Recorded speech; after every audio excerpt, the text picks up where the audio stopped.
O artigo 142 da Constituição Brasileira determina quais são as atribuições das Forças Armadas. Está muito claro lá que elas podem ser acionadas para a defesa da lei e da ordem, além de defender, evidentemente, a pátria, tal qual dispõe o artigo 142, por iniciativa de um dos chefes, ou do Executivo, ou do Legislativo, ou Judiciário.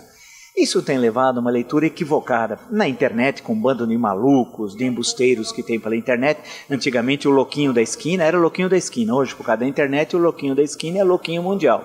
Então, no campo da política, tem muitos desses malucos que falam absurdos por aí. Eu vi, inclusive, nas manifestações a 15 de março e 12 de abril, referências à solução da crise política. Como? Através da intervenção constitucional dos militares. Não há intervenção constitucional dos militares. Intervenção dos militares, feita pelos militares, é golpe de Estado.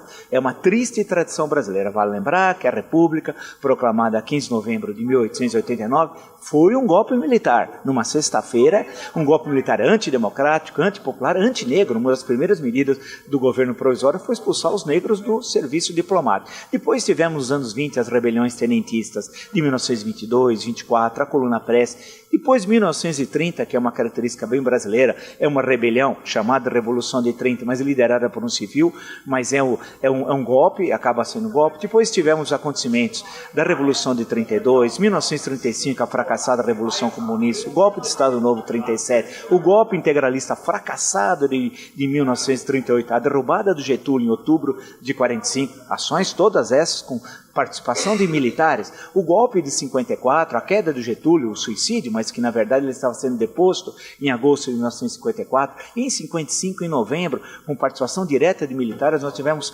3 presidentes. O Brasil parecia a Bolívia. Começou num primeiro momento com Café Filho, depois Carlos Luz, e nós terminamos no mês de novembro com Nereu Ramos. Depois os acontecimentos de 61, as dificuldades que ocorreram para a posse do vice-presidente João Goulart e as tentativas de golpe em agosto de 1961, depois os acontecimentos de março e abril de 64.